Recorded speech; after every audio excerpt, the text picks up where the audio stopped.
육체 질병 치유 방법에 대해서 하나님의 말씀을 전하도록 하겠습니다. 세 가지로 나누어서 말씀을 드리겠는데요. 사르크스 질병을 치유하는 방법, 그리고 소마 질병을 치유하는 방법, 또 치유 기도의 특징에 대해서 세 가지로 나눠서 말씀을 드리겠습니다. 첫 번째, 사르크스 질병을 치유하는 방법입니다.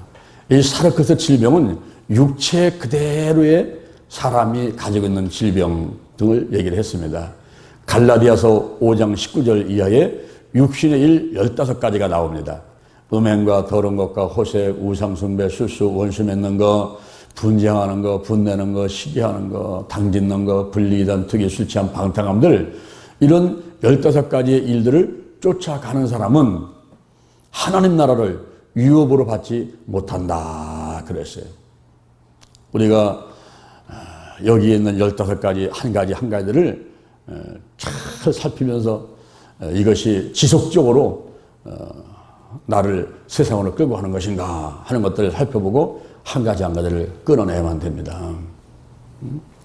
디모데후서 3장 1절 이하에서 내가 이것을 알라 말세에 고통하는 때가 이르리니, 사람들은 자기를 사랑하고 돈을 사랑하고 자긍하고 교만하고 회방하고 부모를 거역하고 감사치 아니하고 거룩하지 아니하고 무정하고 온통을 풀지 아니하고 참소하고 절제하지 못하고 사나우며 선한 것을 좋아하지 아니하며 배반하여 팔며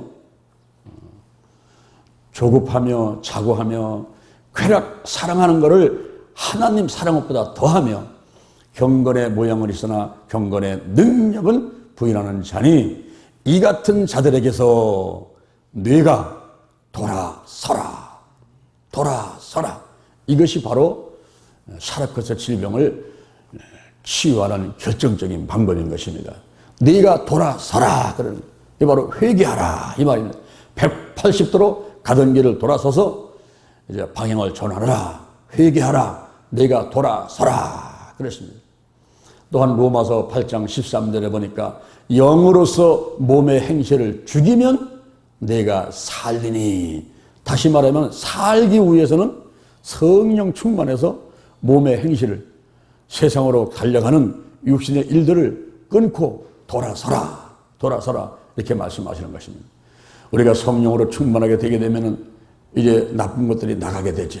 창문을 열어놓고 맑은 공기를 받아들이게 되면 더러운 공기가 다 나갑니다. 자꾸 열어놓고, 제가 영안이 열리게 돼요. 하늘문을 열어주시고 기도문을 열리게 하시고, 주여 임하소서, 성령에 임하소서, 더 강하게 더 충만하게 임하소서, 인정합니다, 환영합니다, 모셔드립니다. 자꾸 성령님을 모셔드리고 교제를 나누고 손에 감화감도 있고, 그러는 가운데 나도 모르는 사이에 세상 일들이 하나씩 끊어지고 쉬어지는 것입니다. 그리고 말씀 읽고 기도하고 예배드리고 찬양하고 주 앞에 와서 봉사하고 전도하는 일들이 얼마나 즐거운지 마음에 평안이 있게 되고 기쁘고, 이런 생활들을 하게 된다면 그런 사르크스 질병에서 치유된 사람인 것입니다.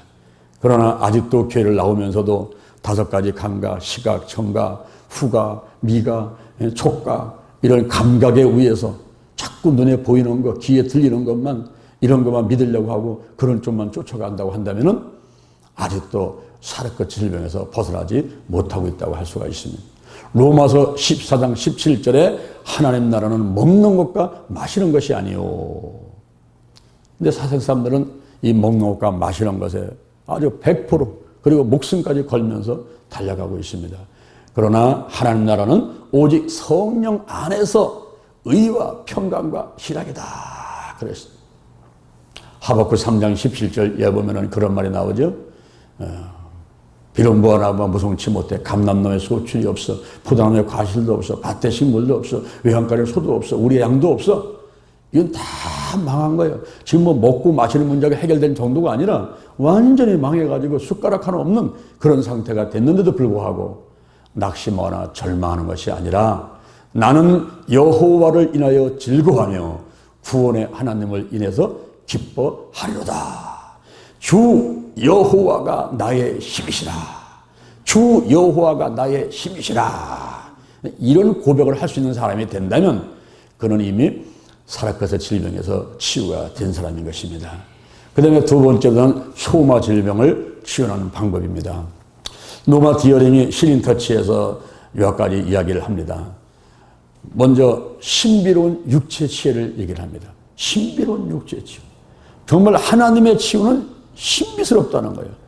야, 어떤 때는 즉시 치유가 되기도 하고, 어떤 때는 부분적으로 치유가 되기도 하고, 어떤 때는 아무리 기도를 해도 이루어지질 않는 거예요. 치유가 안 되는 겁니다.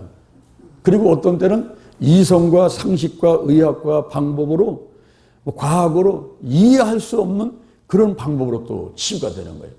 그래서 참 이 하나님의 육체 치유는 신비롭다. 이렇게밖에는 얘기할 수가 없습니다. 열왕기하 5장 14절 이하에 아람 나라의 군대장관 나아만이 있어요. 그가 문득병에 걸렸습니다. 그가 이제 이스라엘의 엘리사한테 찾아왔습니다. 그때 엘리사가 오늘을 말하면 아이고 어서 오시라고, 이렇게 높으신 분이 여기까지 오셨냐고, 그래서 반갑게 맞아드리고 뭐 안수기도를 해드리고 이렇게 해서 치유해줄 줄 알고서는 왔더니 그게 아닌 거예요. 저 요단봉 물에 가서 7번 들어갔다 나오시오. 그러는 거예요. 이해가 안 되는 거예요. 상식적으로다가 아니 문득병 걸린 사람이 물속에 7번 들어갔다 나오면 치유되는 겁니까? 받아들일 수가 없는 겁니다. 그래서 도로 갈라 그랬더니만 밑에 부하가 아유 한번 해보자고. 그래서 7번 들어갔다 나왔더니 와, 어린아이 살같이 깨끗하게 치유가 된 겁니다. 할렐루야. 그럴 때에 이 나만이 고백을 하는 거예요. 이제 이스라엘 외에는 온 천하에 신이 없는 줄을 내가 아나이다. 그러니까 그 치유는 결국은 하나님이 하셨다는 거죠. 응? 하나님. 그 물속에 7번 들어갔다 나오는 그 믿음을 보시고 하나님께서 나만 장군의 문득병을 치유해 주신 것입니다. 열왕기하 20장 1절에 보니까 히스기야 왕이 있습니다. 죽을 병에 걸렸습니다. 그때 이사야 선지자가 신방을 갔습니다. 좋은 말씀 주시고 안수기도 해주고 치유해 줄 줄 알았죠. 그런데 이사야 선지자는 내가 죽고 살지 못하니까 내 집을 처치하라. 사형 선고를 내려버리고 맙니다. 그리고 이사야 선지자는 그냥 가니까 그때 히스기야가 낯을 벽으로 향하고 세상 거 다 끊는 거예요. 내가 이제 죽을 병에 걸렸는데 뭐 아내, 남편, 나라, 무슨 국민 그런 건 다 두 번째 문제죠. 일단 하나님 앞에 낯을 벽 쪽으로 향하고 모든 걸 다 던지고 벽 쪽으로 향하고 하나님께 기도를 하는 것입니다. 내가 진실과 전심으로 행한 것을 기억해 주시고 내가 주의 앞에 선하게 행한 것을 기억하여 주옵소서 하고 막 통곡하면서 부르짖어 기도를 했더니 하나님께서 이사야에게 도로 가라 그랬어요. 가가지고 내 말을 전하라. 이사야가 와서 전합니다. 내가 네 기도를 들었고 네 눈물을 보았노라. 내가 3일 만에 여호와의 전에 올라갈 것이고 내 연수를 15년을 더할 것이며 아수르의 손으로부터 네 나라를 보호해 주겠다. 그런 가운데 이사야가 무화과라. 무화과 있죠. 무화과. 그 무화과 나무에 무화과 열매. 그 무화과 열매 그거를 갖다가 반죽을 해가지고 종초에 갖다 놨더니 히스기야의 병이 깨끗하게 고침받았어요. 올라보면 하나님 민간요법이라고 할 수도 있는데 그 무화과 그거를 반죽을 해가지고 종초에 놓는다고 죽을 병 걸린 사람이 낫습니까 여러분? 이해할 수가 없는 거예요. 참 희한한 방법으로 하나님이 치료하시는 거예요. 요한복음 9장 6절에 보니까 날 때부터 소경된 사람이 있어요. 예수님께서 침을 땅에다 뱉어가지고 진역을 이어가지고 그거를 눈에다 갖다 바르면서 신라 못에 가서 씻어라. 신라 못에 씻고 와서 눈이 떠버렸어. 날 때보다 소경된 눈이 떠버렸어. 여러분 그게 믿어집니까? 그게 이성으로 상식으로 이해가 됩니까? 그게 과학적으로 규명이 됩니까? 참 신비로운 거예요. 어떻게 이런 방법으로 치료가 될까? 신비로운 겁니다. 저희 어머니는 머리가 아프셔가지고 고생을 많이 했어요. 늘 기도하십니다. 하나님 아버지 제가 머리가 너무 아픕니다. 이 두통 좀 치료해 주옵소서. 새벽 기도하시고 수요일날 기도하시고 주일날 기도하시고 아무리 기도해도 하나님이 치료를 안 하시는 거예요.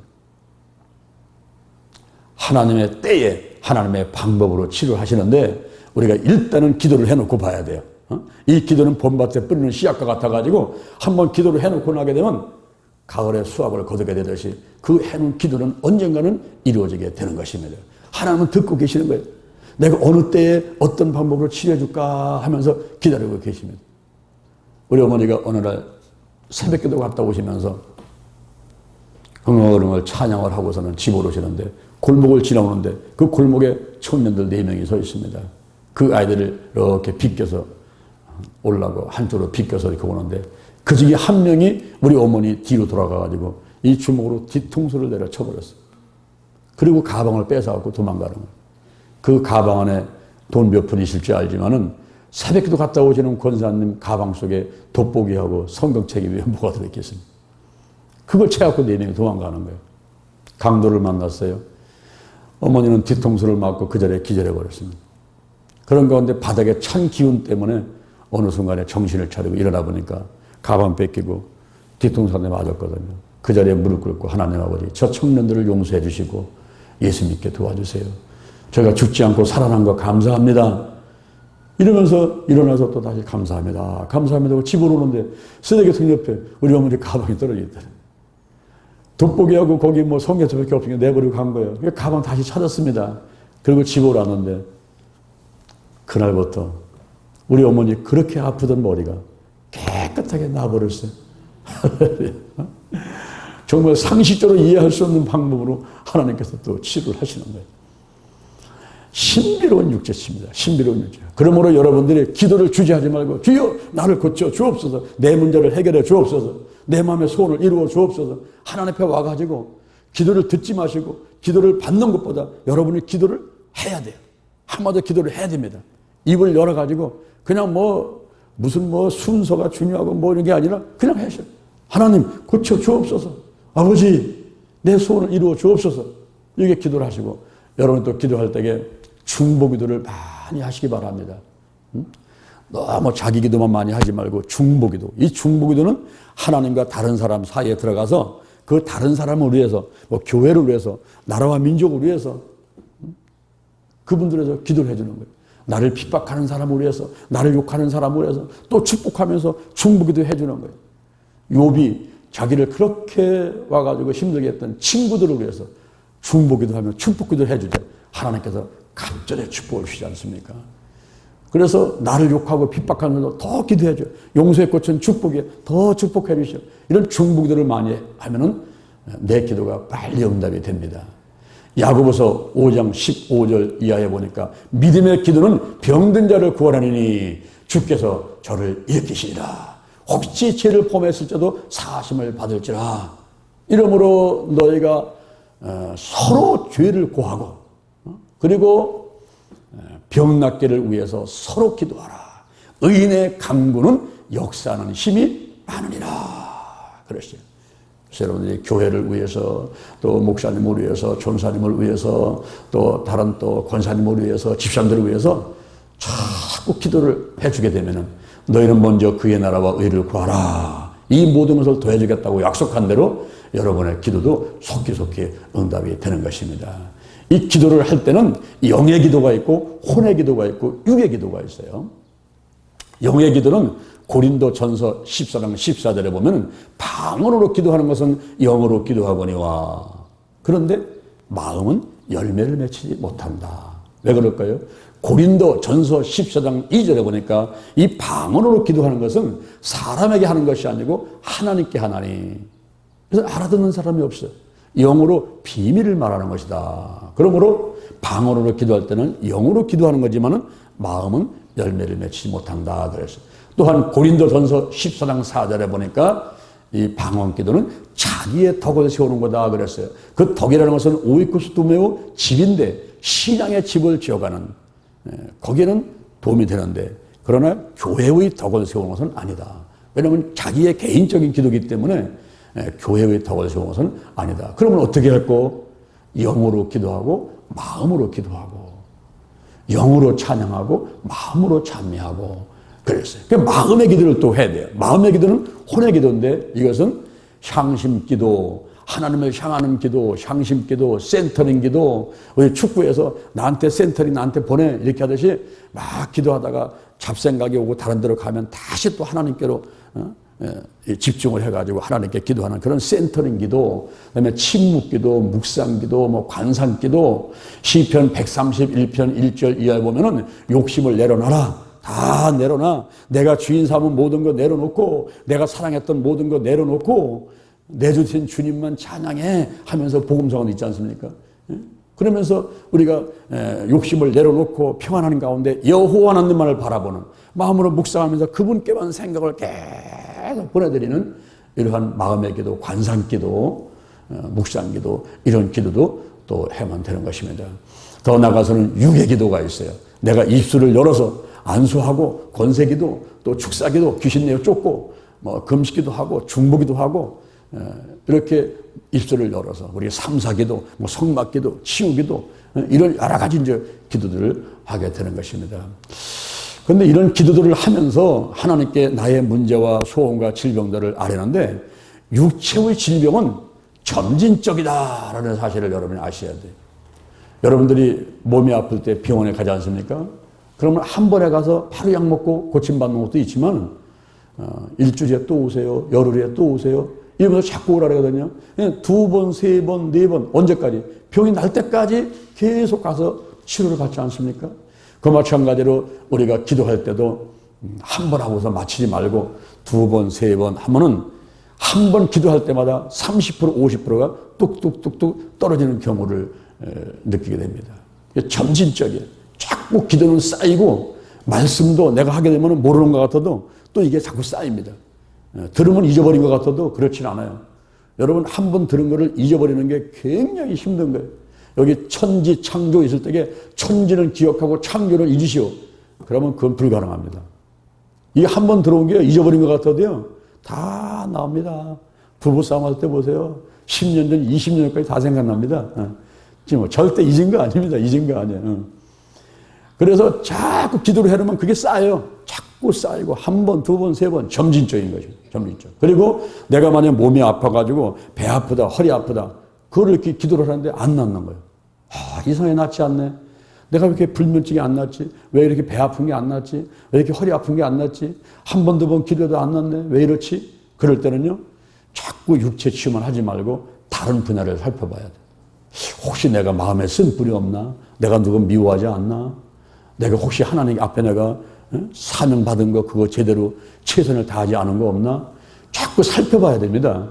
내 마음을 그리고 우리 가문의 어떤 조상 대대로 이거 우상 숭배한 거 없는가? 이런 것도 한 번만 살펴봐야 돼요. 그러면서 기도를 할 때에 이것저것 다 드러나면서 드디어 몸 아픈 것도 치유가 되는 경우들이 있습니다. 한 번은 어떤 사모님이 저를 찾아왔어요. 목사님, 제가 몸이 너무 아파서요. 그냥 죽고 싶은 생각만 있고요. 밥맛도 없고요. 잠도 안 오는데요. 기도 좀 해주세요. 그래요. 제가 한번 기도하겠습니다. 그래서 머리를 손을 딱 얹고 기도를 하는데 환상 가운데 이 사모님의 가슴 속에 시커먼 볼링만한 이만한 덩어리가 하나 들어있는 거예요. 그래서 아유 사모님 이거 엄청난 덩어리 들어있는데요. 목사님 그것 때문에 그런가 봐요. 제가 기도를 계속 해줄 테니까 계속 오겠습니까? 그랬더니 아유 목사님 와야죠. 이분이 계속 한 번, 두 번, 세 번, 네 번, 7번, 8번, 10번, 11번, 12번 차차차차 가면서 이 큰 덩어리 같은 게 자꾸 이게 줄들더라고요. 줄들었는데 마지막 12번째 제가 기도할 때는 요만한 살이더니 물속에 싹 떨어지면 확 풀려가지고 없어지는 거예요. 제가 그저 선포했습니다. 사모님 깨끗하게 하려면 치료하셨습니다. 그날 가시더니만 그 이튿날 전화가 왔어요. 목사님 제가 어제 저녁에 30년 만에 가장 편하게 잠을 잤습니다. 제가 몸이 너무 가벼워가지고 날아갈 것 같습니다. 그렇게 이야기를 하더라고요. 잠언 17장 22절에 보면은 심령의 근심이 뼈를 마르게 한다는 거예요. 심령의 근심이 뼈를 마르게. 그래서 어떤 때는 한 가지만 집중하지 말고 마음도 살피고 환경도 살피고 가게도 살피고 여러 가지를 살펴보면서 원인이 어디 있는가를 하나님께 아뢰면서 치유받을 때 온전한 치유를 받게 되는 것입니다. 이렇게 소마 질병을 치유받을 때는 참 신비스럽기도 하고 또 주저하지 말고 기도도 해야 되고 또 더 나아가서는 중보기도도 하고 그리고 여러 가지 또 살피면서 기도도 하고 하면서 마침내 이제 치료받는 것을 체험하게 되는데, 세 번째, 그럼 이 치유기도의 특징은 뭘까요? 치유기도의 특징을 몇 가지로 알아보게 되면은, 먼저 기도는 내가 하고 치유는 하나님이 하신다는 거예요. 이것을 듣고 10년 넘도록 외쳐도요, 기도는 내가 하고 치유는 하나님이 한다는 걸 외쳐도요, 이게 잘 믿어지지 않아서 가지고 자기 혼자 또 걱정하고 근심하고 염려하고, 자기 할 짓은 안 하고 하나님만 원망하고 또 조상 탓하고 뭐 마귀 탓하고 이런 경우들이 많이 있어요. 기도는 내가 하고 치유는 하나님이 하신다. 먼저 우리가 간구기도를 하는데요, 마태복음 8장 6절에 보니까 주여 내 하인이 중풍병 들어서 집에 누워 몹시 괴로워하나이다. 이게 얼마나 구체적입니까? 그 얘기만 들어도 벌써 훤히 지금 그 사정을 알겠지 않습니까? 주여 내 하인이 집에 누워서 중풍병으로 몹시 괴로워하고 있습니다. 간구기도 할 때는 구체적이고 분명하게 자세히 얘기를 하면서 하나님께 아뢰라 이겁니다. 우리 몸이 아플 때도 보면은 이 환자 스스로가 잘 알아요. 아이고 제가 머리가요 찌끈찌끈 아파요. 이러면서 자기 상태를 잘 얘기를 합니다. 마치 그것이 하나님 앞에 기도할 때도 주여 제가 지금 머리가 너무 찌끈찌끈 아프고요, 막 어디로 서 있으면 쓰러질 것 같고요, 이러면서 구체적으로 자세하게 말씀을 드리는 것이 좋다는 것입니다. 그 다음에 명령기도인데요, 마태복음 9장 6절에 보니까 일어나 내 침서를 가지고 집으로 가라, 명령하는 거예요. 가라, 나사렛 예수님의 이름으로 명하니 문제는 들으라고 떠나가라, 이렇게 명령하시란 말이에요. 왜냐하면 여러분은 이미 예수를 믿고 왕 같은 제자장이 되었기 때문에 왕이 명령하듯이 여러분도 명령하셔. 주저하지 마시고 두려워하지 마시고 명령을 하게 되기를 바랍니다. 귀신을 향해서 나사렛 예수님의 이름으로 이 귀신은 떠나가라. 그럼요, 떠나가게 돼 있어요. 예수 이름의 권세 때문에 떠나가는 겁니다. 무슨 내가 무슨 힘이 있고 뭐 내가 능력이 있어서가 아니라 예수 이름의 권세가 있기 때문에 떠나가게 되는 거예요. 그래서 명령을 해가야 되고, 그 다음에 안수기도 할 때 마가복음 16장 18절에 병든 사람에게 손을 얹으면 낫는다. 그러나 그냥 손을 얹는 것이 아니라 열왕기하 13장 16절에 이 손을 얹었을 때에 거기에 성령이 역사하고 하나님이 함께 하시고 이럴 때에 큰 기적이 일어나게 되어 있습니다. 내가 손을 얹는 것도 중요하지만 하나님이 함께 하시면서 역사를 하셔야 돼요. 역사를. 이러한 안수기도도 있고, 그리고 선포기도가 있습니다. 요한복음 4장 46절에 예수님께서 갈릴리 가나에 가셨습니다. 그곳은 어떤 곳입니까? 예수님이 처음으로 기적을 일으켰던 장소가 가나입니다. 거기에서 혼인잔치집에서 물로 포도주를 만들었던 곳이 있지 않습니까? 거기를 두 번째 방문하신 거예요.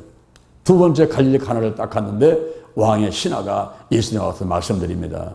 제 아들이 병들어서 죽게 되었습니다. 지금 내려오셔서 치유 좀 해주세요. 그렇게 말씀드렸더니 예수님께서 그 신하를 향해서 네 아들이 살았다. 네 아들이 살았다. 지금 그 아들은 그 자리에 있는 게 아니고 예수님하고 그 신하가 있는 곳은 갈릴리고 거기서 멀리 가버나움에 이 아들이 있거든요. 그런데 예수님은 거기를 내려가신 게 아니라 그 자리에서 그냥 선포해버리는 거예요. 네 아들이 살았다. 그러니까 이 신하가 이제 예수님께서 내려가시지 않고서는 그렇게 말씀하시니까 그 얘기를 듣고서는 그냥 집으로 가는 겁니다. 근데 집으로 가는 중간에 그 신하의 종이 달려와가지고 주인님 아들이 살아났습니다. 그래, 네? 언제 아들이 살았냐 했더니 어제 7시에 살아났습니다. 어제 7시에 살아났습니다. 그때를 생각하니까 이 신하가 예수님 앞에 있을 때 예수님께서 네 아들이 살았다 하던 그런 순간이었던 거예요. 이야, 그게 막 믿어지니까 막 달려보니까 아들이 살아났네. 그래서 저와 온 집이 다 믿으니라 그랬어요. 할렐루야. 선포기도를 하는 거예요. 이 선포기도 할 때에 우리 하나님께서 또 역사할 줄로 믿습니다. 근데 아무렇게나 막 선포하는 게 아니고 내가 막 기도하는 건데 성령이 역사할 때가 보여주고 들려주고 하는데 다 선포를 하는 것입니다. 우리가 2014년도에 제주도에 기도치유 수련회를 하러 갔습니다. 그때 서울에서, 대전에서, 광주에서 비행기 3대가 가면서 한 300여 명이 제주도 선교센터에 와서 수련을 했댔습니다. 이틀째 날이었어요. 그날 기도하는데 하나님께서 저한테 말씀하시기를 이 자리에 물질적인 축복을 받을 사람들이 있다는 거예요. 그걸 선포하라는 거예요. 그래서 제가 선포를 했습니다. 이 자리에 하나님께서 물질적인 축복을 줄 사람이 있습니다. 하늘의 재정장관으로 삼는 사람이 있습니다. 하고 선포를 했는데 그때 많은 사람들이 거기에 아멘 하고 반응한 가운데 한 교회 사모님이 계셨어요. 그 사모님이 자기네 교회가 5천만 원, 5억짜리 건물을 살려고 하는데 그거에 10분의 1인 11조 5천만 원을 먼저 드립니다 하고 작정 기도를 하면서 5억짜리 건물을 사겠다는 소원을 하나님께 드렸습니다. 그러면 저한테 찾아와가지고 목사님 저희 교회 와서 부흥회 좀 해주세요. 저희 교회가 5억짜리 건물을 살려고 그러는데 이번에 목사님 모시고 꼭 부흥회를 하고 싶습니다. 그러더라고요. 근데 일정표를 보니까 크리스마스 그 앞에만 일정이 남아가지고 그곳을 가게 됐어요. 이제 5천만 원 작정했죠. 그리고 5억짜리 건물을 산다고 하죠. 그래서 그래도 100명 이상이 모여가지고 준비하고 있나 보다 하고 갔더니 뚜껑 딱 열어보니까 6명 앉아있더라고요. 그것도 노인들 몇 사람 모여서. 근데 그 사람들 보는 순간에 낙심이 오고 아 이건 거의 안 되겠다. 5억짜리를 어떻게 사? 이 사람들 데리고. 그런 가운데서 이게 부흥회를 하는데 어느 날 기도를 딱 하는데 이 환상 가운데 그들이 사고자 하는 그 건물이 그 사겠다 하는 그 건물이 이게 막 춤을 추는 거예요. 막 춤을 추. 난 사람이 춤을 추는 거는 많이 봤지만은 건물이 춤을 추는 거는 못 봤어요. 근데 기도하는 가운데 그 건물이 환상 가운데 막 춤을 추고 있는 거예요. 그때 제 마음 가운데 확신이 왔습니다. 제가 선포해 버렸어요. 하나님께서 이 건물을 주셨습니다. 하고 선포해 버렸어요. 그러면서 말씀드리기를 여러분들 하나님께서 이 건물을 주신 건 틀림없는데 그렇게 그것을 완전히 우리 것을 삼기 위해서는 우리가 마중물 뭐 5병이라도 하나 좀 갖다가 드려야 되니까 우리 작정금 한번 해봅시다. 그래서 지금은 돈이 없지만 앞으로 하나님께서 주실 줄 믿고 작정금 합니다 하고 작정금을 했는데 그때 저도 하지 하고 그분들이 작정금에서 냈는데 그걸 다 계산해서 보니까 헌금봉투에 막 보니까 와 5억 6천이 들어왔어. 그러니까 5억짜리를 사고 5천만 원 작정헌금한 거 내고 그래도 1,000만이 남는 상황이 돼버렸어요. 야 누가 이렇게 많이 냈나? 그리고 막 봉투를 보니까 어떤 분이 새까맣게 이거보다 더 많이 적었어요. 새까맣게 적었는데 이게 뭔 얘기를 적었나 해서는 가만히 이거 봤는데 이분이 5억을 냈는데 뭐 이렇게 기도 제목이 많은 거 새까맣게 적어서 쭉 읽어보니까 그게 다른 게 아니라 로또 복권 당첨되면 5억을 내겠습니다. 이런 거예요, 보니까. 로또 복권이 뭐 당첨될 수도 있겠지만은 그게 3조 2천억 분의 1의 비율을 뚫고 당첨되는 게 로또 복권인데 그리고 뭐 한 주에 10만 원씩 해봐야 12억 3천만 원이 걸리는 건데 그게 쉬운 게 아니거든요. 막 낙심이 되는 거예요. 야, 이건 거의 불가능한데. 그래서 저는 막 덮어가지고 부흥회 끝나고서는 내가 작정한 금액을 다 줘버리고서는 와버렸어요. 근데 참 놀라운 기적이 일어났습니다. 로또 복권 당첨되고 그분이 헌금 내서 그게 건물이 매입된 게 아니고 하나님께서 축복하셔서 그들이 갖고 있는 돈은 370만 원밖에 없었는데 하나님께서 1년 안에 7억 4천이라는 돈이 들어오면서 5억짜리 건물 사고 기립치 아카데미 5천만 원 작정한 거 내고 그러고도 또 니모댕이를 하는데 전부 돈 다 쓰고 그래가면서 또 하는 게 소원이 아이고 목사님 저 옆에 있는 건물도 사고 싶은데 또 기도해달라고 또 그러는 상황이 됐었습니다. 여러분이 선포한다는 게 중요한데 기도하다가 보여주고 알려주고 들려주고 할 때 믿음으로 탁 선포해보는 거예요. 그때 역사가 일어나더라고요. 우리가 기도는 내가 하고 치유는 하나님이 하시는 것입니다. 그런데 중요한 것은 믿음이에요. 믿음. 이 믿음이 3자 간의 믿음이어야 돼요. 하나님과 환자와 치유사역자의 3자 간의 믿음이 스파크가 일어나는 순간에 그때 기적이 일어나는데요. 내가 하나님을 믿는 것도 중요하지만 하나님이 나를 믿으셔야 돼. 내가 저 환자를 보고 믿음이 있나 없나 그게 믿음이 가야 돼. 또 환자도 어이구 목사님 내가 장년 목사한테 가가지고 안수기도 하면은 이거 치유받을까요? 이런 믿음이 있어야 돼요. 근데 의심 들고서 아이 안 될 거야. 이래버리면 그건 안 됩니다. 안 됩니다. 우리가 제주도에서 기도치유 수련을 하기 전에 탑사를 갔는데요. 날씨에 대한 정보를 전혀 모르고 청주에 가서 비행기 타고 그냥 간 거예요. 제주도에 딱 도착하니까 태풍이 왔습니다. 거기 목사님이 태풍 구경 가자고. 그래가지고 저는 자동차 타고 태풍 구경 갔어요.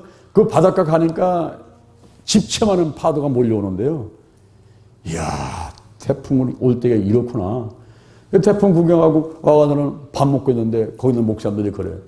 장례 목사님 언제 가실 거냐고. 그래서 나 오늘 비행기 타고 가야 된다고. 내일부터 스케줄 꽉 차가지고 가야 된다고 했더니 자기들이 제주도에서 오랫동안 살았지만은 이런 태풍이 왔을 때에 이거는 비행기에 뜨리도 않고 아마 목사님은 일주일 아니면 열흘 정도 여기 제주도 있다가 가야 될 겁니다. 이러더라고. 예? 내가 그러면 안 됩니다. 그래서 밥 먹다 말고 숟갈 넣고서 택시 불러가지고 나오는데 하나님 아버지 저 오늘 나가야 됩니다. 오늘 4시에 비행기 타고 가야 됩니다. 이거 못 가면요 내일부터 스케줄 꽉 찼는데 다 지금 약속 망치면 안 됩니다. 전 나가야 됩니다. 이러고 막 오는데 제주도 공에 나오니까 인산이네. 사물 나와가지고 우리 가서 예약했는데 비행기에 갔더니 모르겠대. 비행기 늦지 않대. 모르겠대.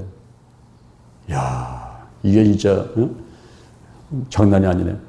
그래서 그때 제가 그 공항을 갔다가 1시간 동안을 워킹풀을 돌면서 1시간 동안을 공항 구석구석 다니면서 제가 기도를 하는데 하나님 아버지 저는 오늘 가야 됩니다. 비행기를 탈 수 있게 도와주세요. 비행기를. 이러면서 이제 돌면서 되게 하나님께서 마가복음 11장 23절의 말씀을 레마로 주더라고요. 그 말씀이 뭐냐 하면은 누구든지 이 산을 명해서 바다에 던지라 하면 그 말하는 것이 이룰 줄 믿고 마음에 의심하지 아니하면 그대로 되리라. 이런 말씀이었어요. 그것이 막 내 생각과 마음 가운데 막 요동치면서 들리고 마음에 의심하지 않으면 그대로 된다. 아버지 믿습니다.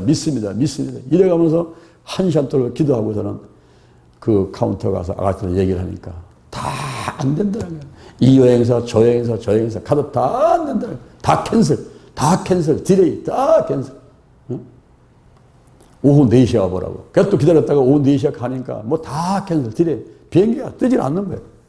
비행기가. 근데 분명히 이게 내가 믿습니다. 기도를 했는데 갈 수 있을 것 같은데 이거 안 된다는 거예요. 안 된다는 거예요. 그래서 이게 한 군데 가니까 뭐 대구 뭐 수속중 뭐 이런 거 막 써 있더라고. 거기 가가지고 나 비행기 좀 탈려는데 없는 했더니 이거 예약된 사람들 지금 늦춰진 사람들 타는 거지 없다고 그러는 거예요. 그런데 거기 앉아 계속 아가씨 앞에 있어가지고 기도하면서 주여 믿습니다. 전 탈 거. 그래서 내가 아가씨를 물어서 이거는 뭐 하는 거예요 이거? 그랬더니 그건 대구 가는 거죠. 그래요? 대구는 갈 수 있습니까? 갈 수 있지. 그럼 대구 가겠습니다. 머리에 팽 돌면서 내가 KTX 타고서는 대구에서 올라올 적정 하고서는 대구까지 가겠다 했더니 주민들 달라고. 그래서 주민들을 주니까 금방 끊는데 1분 남았대. 1분. 빨리 뛰래. 표를 가지고서 거기서 뛰는데 또 이 앞에 있는 데 왔더니 저 끝이야. 그래서 달려가가지고 버스 타고 딱 타고서는 그 비행기를 딱 타고서는 대구까지 딱 와가지고 대구에서 내려가지고 KTX 타고서는 올라와서 청주 오송에 와서 또 택시 타고 또 가고 그래서 거기서 내 차를 가지고서 집에 왔더니 정상적으로 비행기 타고 못 타고 똑같아지더라고. 할렐루야. 우리가 중요한 것이 믿음이고요. 더 중요한 게 있습니다. 더 중요한 거. 그것은 성령 안에서 하나님의 음성을 듣고 지시하심에 순종하는 거예요. 그리고 느껴지는 현상에 집중해야 돼요. 성령이 임재하는 현상, 악한 영이 드러나는 현상, 악한 영이 떠나가는 현상 그런 것들을 보고 이상하게 생각하지 말고 지금 하나님께서 역사하고 있구나 하는 사실을 알아야 되고 그리고 또 중요한 것은 오늘 본문에서 이야기한 대로 10명의 문득배 환자가 다 치료받았는데 9명은 간 곳이 없어. 그 중에 1명만 돌아와가지고 예수님 앞에 감사를 표하고 그때 내 믿음이 너를 구원하였느니라. 문득병만 치유된 게 아니고 천국 백성들은 놀라운 구원을 받게 되는 그 기사를 오늘 본문을 통해서 보게 되는 것입니다. 그러므로 하나님께 늘 감사하고 영광을 돌리는 이런 자세를 가져면 되겠습니다. 오늘 제가 여러분에게 세 가지 말씀을 드렸습니다. 사르커스 질병을 어떻게 치료하는 것인가? 소마 질병은 어떻게 치유하는 것인가? 그리고 치유기도의 특징은 무엇인가? 기도는 내가 하고 치유는 하나님이 하고 중요한 것은 믿음이고 더 중요한 것은 성령 안에서 하나님의 음성을 듣고 지시하심에 순종하는 것이다. 느껴지는 현상에 집중하라. 그리고 하나님께 감사하고 영광을 돌리라. 이대로 실천하셔서 백세 건강 늘 하나님께 축복받고 은혜받고 행복하게 살아가는 여러분 되기를 주님의 이름으로 축원을 드립니다.